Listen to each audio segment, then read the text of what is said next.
All right, what's up, everybody? It's Kyle Figlia. I'm here at Comic-Con 2018 with the co-publishers of DC Comics, Mr. Dan Didio and Mr. Jim Lee.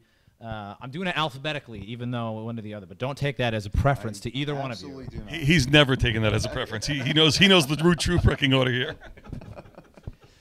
So I want to talk. I mean, we always talk about, right, the future of DC, the future of comics, all that kind of stuff. And I want to split it in two halves. Let's start with just the DC universe. I feel like you guys have had a run of books lately that have been really, really, really big things. Even by the standard of big things, Bendis and the whole Superman, Man of Steel, and Action 1000, and now Batman 50, and everything that's been happening with Batman 50. Sure, Are you guys feeling good right now about where the DC line is, about how you guys are making something happen in the direct market? I mean, those kind of things are always goals that I guess people have. But do you feel like we're good or more to do? No, I think we're in great shape. I mean, I definitely think it's been, like you said, like one of the killer years for us. I mean, on top of the Bendis run, on top of Tom King, we've got Scott Snyder, we've got Jeff Johns returning to the fold as pure creative. We got Kelly Sue DeConnick that we just announced. We got G. Willow Wilson coming on to Wonder Woman. I mean, it's a pretty killer lineup, and so we're very, very thrilled to have all this amazing talent at DC. Yeah, and you've got Grant Morrison on Green Lantern. Yes. Oh my God. Little thing like that. Yeah. I'm gonna curse you now. Yeah. Like, oh my gosh. Yes. And then yes. And and honestly, that's what it's all about. We really wanted to focus on our key franchises and reinvent them, and really establish them at the core, and then be able to build out franchise from that. If you look at what's happening with Batman, I think Batman will help strengthen the other Batman books. If you look at what's happening with Justice League, we're going to have 2 new series coming out in Justice League Dark and Justice League Odyssey, which helps really expand the franchise. It's an interesting shift for us because some of our books were shipping double ships, and it does create a void when we go from double ship to once monthly again. So when you replace a twice monthly book with a single monthly, you want to make sure it's something special, and that's what we've got with Superman in Action, and that's something we'll have with Green Lantern as well. Yeah, one of the things I think is really interesting about how the line has worked the past few years is that from the New 52 on, you guys leaned off that we're going to do an event every year, right? You know, and those kind of comics have come less frequently. Although I feel like the past few years there's been kind of this rolling thing where like some of the smaller events, the ripples reach out, even though it's not a big line-wide thing like Metal was. Do you guys, how do you approach that? I mean, it used to be, I remember when it used to be every year DC was going to have an event, and then 12 months later they're going to have something else. Do you guys think about when do we want to do that next, or do you wait till a creator comes with you and says, hey, how big can we make this story? I bet we have 2 different answers to this question. We have 2 different answers to this question. I think and you're going to have to determine which one's the right one. We should say at the same time. I think it's pretty organic. I think creators come to us with big ideas. At the same time, we know that when we have a big event, we have large sales uplift. At the end of the day, we let the creative kind of dictate how wide and far the crossovers and things like that happen, how big of a story it is. Sometimes they come in and tell a very personal story.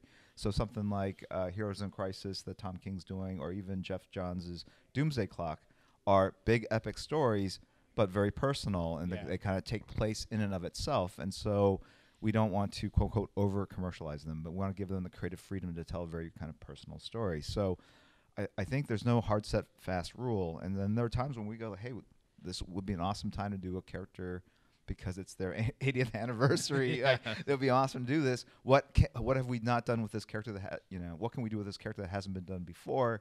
Start talking to the creative, and out of those kind of meetings comes really cool story ideas. Dan, did he lie? What do you think about that answer? I think I'm with you about 75 to 80%. I agree completely. Everything is much better when it comes organically from the teams. And Jim's absolutely correct when he says something like the Witching Hour that we're just announcing, that's a crossover between Wonder Woman and Justice League Dark. That's the talent talking to each other, coming to us and pitching us. Yeah. You know, the events that happen in Justice League, that's Scott working with the writers coming back to us.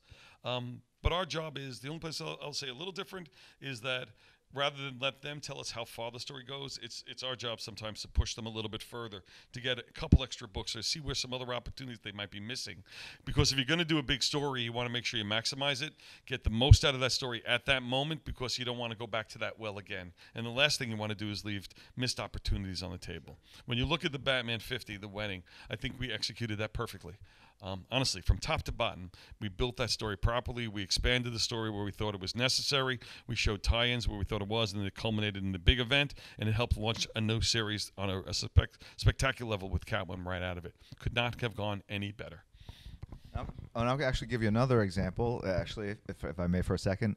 When Neil Gaiman came back to the Sandman universe, right, we created a cluster of books that surrounded his vision and picking up of the continuity he created years ago, obviously to celebrate Vertigo's 25th, but also to re-energize that franchise. And we didn't say, hey, this is what it should be, and here are the tie-in books. And, you know, he really sat down and was very thoughtful and brought in some writers that he loved and respected. And so he kind of pulled together the team, introduced new concepts like the House of Whispers and different books like that with writers like Nalo Hopkinson. And it was very much a creative process that he led, and we as publishers, as editors, helped him sort of flesh this out and execute upon it. Yeah, and when you listen to our talent lineup as we go through it, those people we have a lot of faith in, and it's, you know, we have the comfort to know that they're going to take the characters in directions that makes the most sense for the characters, and because of that, we have a lot more trust in what they do, and there's a lot more latitude when the stories come in because we know they have a vision behind the direction they're pushing forward. And it seems like you guys have enjoyed success on your terms with Gerard Way and then Neil doing these books and Jeff going to be doing Killing Zone and stuff like that. I mean, the pop-up imprint has become a thing now at DC the past few years. It's a lot of fun, but it really is. You need a creator that has a clear focus and a sense of direction and a real passion for doing this. You know, I think Jim says it the best. He says those things exist as long as that lead creator wants them to exist. Because there's such the driving force behind it that there's no reason to keep it going forward if they're not involved. So, Dan, speaking of like focus and passion, you over the years have had a habit of having a reputation, perhaps undeserved. Reputation. Uh-oh. But it'll come out and say, well, so-and-so said that Dan wants to kill this character. So-and-so said Dan wants to kill this character. And now we have Heroes in Crisis, and it's like, there's a book where in the title you're expecting somebody to die. Have you been like, I'm not going to say anything about any characters for the next 2 months? You know, we were just doing, we did an interview in a panel, and you know, God bless Tom King for reminding me of my own statements. Tom King goes, you know, the word crisis I take very seriously. And he goes, I remember Dan did an interview back in 2007 when I was just a fan, where he said, you can't have the word crisis and have a live Flash. You got to kill a Flash every crisis. He goes, I take those things to heart. So Well, then. That's an edict. Yeah. Right. I didn't give it that thought. That was something said a long time ago. It was a different Dan. Now a much more kinder, gentler Dan is sitting here in for you. Resurrecting Dan, that's what we're Yes, calling. exactly. But I do believe you need that sense of impact and visceral impact of a story, and Heroes in Crisis is that. That is going to be a book that I really think helps really reclassify and redefine what it takes to be a hero again in the DC universe. And this story is coming from an intensely personal place in Tom King, is why I love it so much. And you hear her talking about it, you can feel the emotion inside him that's driving this storytelling and how personal it is. And it's going to be fascinating to see the fan reaction to it, because it will be a very visceral book. But I think it's what comics needs right now. I think one of the biggest promises in the industry is apathy at the moment. Everybody sees everything. We're more interested in what's on a variant cover than what's inside the 22 pages inside of the story. And we've got to get people excited and talking about stories again. You know, you opened with the question about, you know, Batman 50. I think that's a wonderful thing every level of the way. The passionate argument and discussion about whether or not Batman should or shouldn't have got married is exactly what that book should be generating. It's the talk that we should be having. It's excitement, because that's what fandom is built on, is those arguments over how stories and characters should act and behave and what's going to happen next. And if we can get people back and energized about what's going to happen next, then I feel that we have a strong base to really build our sense of community again. So one more thing I want to ask you, Dan, specifically about coming up is that a while ago I talked to Ben Percy about coming onto his Nightwing run, and he told me that you and he had talked a lot about what that story was going to be, and he kept saying, I'll see if I can do it. And he kept saying, you know. Very Ben Percy. Yeah. You know, much better than my Grant Morrison impersonation yesterday. Your Grant Morrison impersonation is pretty good, actually. Ben had said, "This is going to be a huge book. It's going to have reverberate. The next big thing is going to come out of this book." From whence does that come? What can you say about where that book is going to lead in the line? What's going on behind the scenes, which you don't see at DC right now, is a level of conversation between talent on creating the infrastructure in the DC universe, re-examining the villain bases, re-examining the hero bases, their interactions, re-examining things that could be really not exploited in a single book, but across the line. And, you know, there's a lot of things that are happening in our series, and Ben is going to be introducing some concepts and ideas that will ultimately play out throughout the DCU and interact, I believe, with some of the storylines in Heroes in Crisis on the road. But there's a lot of fun stuff going on. And it's what we're doing right now is we're examining what don't we have? What are we missing? That was the logic behind the New Age of Heroes books. What types of stories aren't we telling? What's happening in the world that we aren't addressing? And Ben's books is one of the books that are at the heart of it. So two things left I want to talk about, and one is Jim, CCO. What does this mean for you? Because for years you have done key art for characters. You have been an editorial manager. You've been doing all this. Yeah. Does something shift, or does something shift in your thinking about what you want to do because of that title? I don't know if something shifts. I think you're actually using a lot of the same creative muscles that you do on the publishing side. You are looking at characters and how to refresh them, update them, make them contemporary. I mean, we have characters that have been around for 80 years now, right? Superman, next year Batman. And if you think about these characters, they're not exactly the same as they were decades ago. With every successive generation of talent, people have sort of redefined what it means to be a hero. Obviously, the costumes change, but, you know, there's that classic kind of, you know, fists on your waist kind of pose, and people use that now kind of ironically. But what's the modern equivalent of that? What is the modern sort of gesture that a superhero has, and the type of tonality of the stories that focus on these particular characters? And that's the kind of thing I like to bring over when I give comments on scripts or projects. I think about the original incarnations of the characters, but then again, how do you how do you make them feel contemporary? How do you refresh it? What can we do that hasn't been done before, so that you have a full spectrum of options and looks for the character? Do you have? I mean, I've seen people cosplay as Jim Lee characters and Jim Lee designs over the years. Right. But I don't know if I look at it that way, but it's interesting. To be honest, I once cosplayed Jim Lee. I go, that's a New 52 costume. That's a Rebirth costume.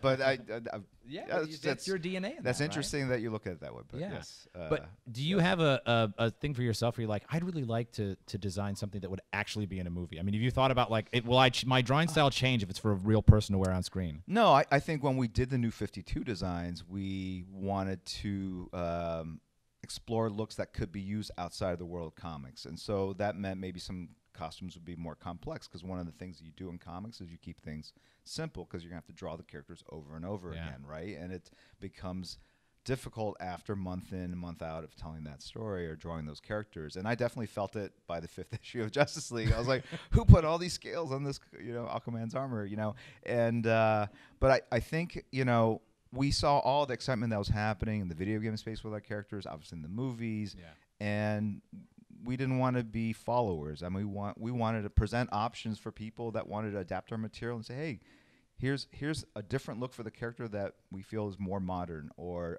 different than what existed before. And you saw like Injustice, the game Injustice, and Injustice 2 kind of take those ideas and run with it, and they basically kind of create their own versions of what we kind of introduced in the New 52. So I think that kind of stuff is excitement. We want to be part of that conversation, right? We don't want to be the ones that are so precious that our costumes are exactly the way they were originally designed in 1939 or 1940 or 1950. Circus strongman. Exactly, right. But so they have changed, and it's not just the New 52 where we introduce this idea of updating the looks. It happens over time.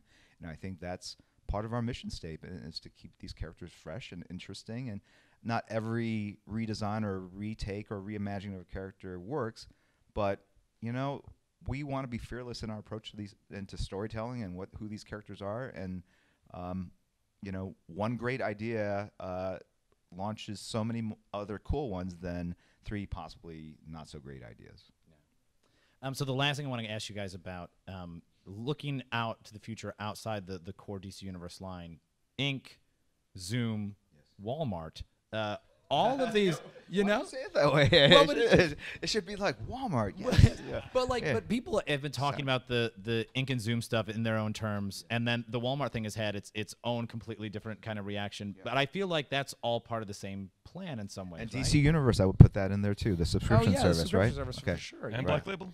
And Black Label, yes. Yeah, yeah. So, but I mean, whenever I see these things, I'm excited for them as a fan, and I'm excited for them as somebody who wants to see more people read comics. But I also think there's risks here. You know, I mean, that's the thing about the direct market is that like everybody who already loves it is there, and so it's a little bit more safe. How do you guys talk about managing those risks, making these things something that's like, okay, it might take time for us to find the readers we want from these projects. It might take time for us to build this machine and make it work. You know. I'm gonna say we have the risk of exciting a lot of people that aren't reading comic books today and making a lot more comic book readers. To me, that's not a risk. I mean, all these initiatives are talking about taking our characters and our stories and tailor making them for different channels. So if when you talk about young reader, you're talking about reinterpreting the characters. There's a lot of bold storytelling that's going on there. We're doing Melissa Dela Cruz is telling a story of Batman and Catwoman and the Joker in high school, and Batman is half Asian and Selena is Latina. You know, we're giving them the freedom to tell stories that they think would work best because they're the experts in their respective fields, that their audience would engage with and find interesting. And so, and frankly, we've lost a lot of those young readers. And so the risk is we convert a lot of these people into comic book readers, and they know who our characters love and become as passionate about our characters as we are. And that's a boon for everybody. The more readers there are, all ecosystems, all channels are going to flourish. Yeah, I mean, you know, this is where I get myself in trouble whenever I talk. Do you have the button that Yeah, we no, can, it's a button. It is wait, hold- CBR, and I'm usually sticking my foot in my Right, mouth okay. here. You're calling it risk and playing it safe, and the last thing we should be doing is playing it safe right now. If you watch the marketplace to see what's going on, and you see how books are selling and what is selling, you realize that that nobody's going to win if we continue in the pattern we're creating right now. We sell books horizontally. We take one title and sell it 50 times rather than taking 50 titles, selling them one times. That means you have less opportunity for fans, and you're just reselling the same thing to the same people. We need to grow this business, and we got to grow it, and we got to continue to grow it because there are so many other things that are distractions and could take their time. The place we don't want to be is where people think that the films and the TV shows are the source material, where the characters were created and not the comics themselves. So anything we can do to push the comics out into other markets and other ways to find other people, I think we win. And it's interesting because we used to live in a world where one size fits all. One version of a comic, then we collected them or you put it out digitally, but that was the pattern. The problem is that people read differently, think differently, want different things. And the fan that comes to me and wants that Superman book that their 7-year-old can read with them might work well for him, but might not work well for the entire market. We've got to build those books for each individual group. We've got to put it in a format that they're most comfortable reading it, and then put it into a place where they're most likely to find it. And once you do that, you have a better chance to win. And ultimately, we have to understand that the direct market is the single most important thing to us and will continue to be, but we need to continue to grow in addition to that, not at the detriment, but as to support and grow out from there too. That is a very fine point on this whole conversation, gentlemen. Thank you both so much. We're going to be back with more from Comic-Con 2018 on CBR.com.